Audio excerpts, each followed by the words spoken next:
matandang nakatitig. Ito ay kinuwento sa akin ng aking ina noong pinagbubuntis niya ako. 6 na buwan niya akong pinagbubuntis noon nang naisipan niyang magpunta sa palengke.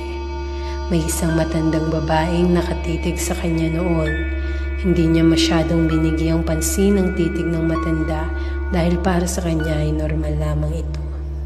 Sumakay siya ng jeep papunta ng palengke.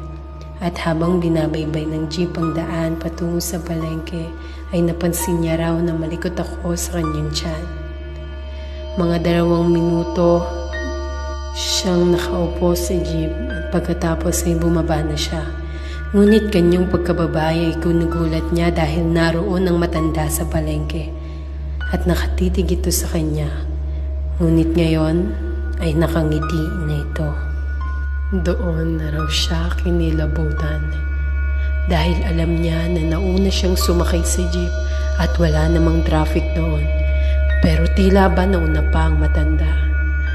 Lumapit daw ang matanda sa kanya ng paunti-unti at pagkatapos ay kinausap siya.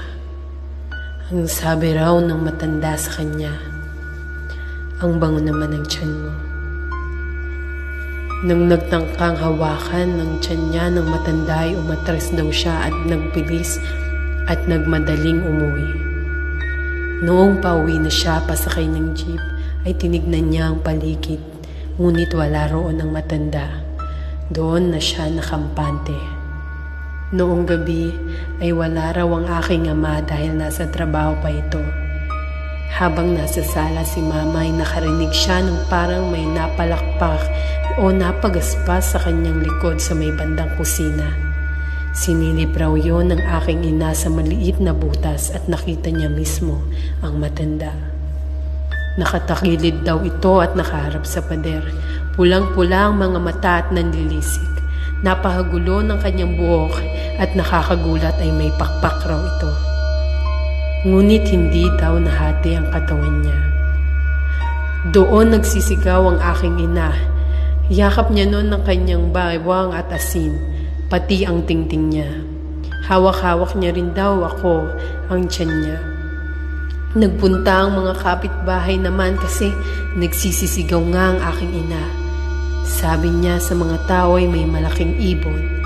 Kanya-kanya kuha ng pamalo ang mga tao sa amin dahil nga may mga buntis rin doon at hindi lamang ang aking ina. Lumipad ito at umalis na. Nagulat ang lahat at natulala. Hindi sila lahat makapaniwala. Hindi namin alam kung ano ba nga ba ang taong ito. Kung tiktik ba ito o manananggal. Walang nakakaalam at kahit kailan ay hindi na ito nangyaring muli.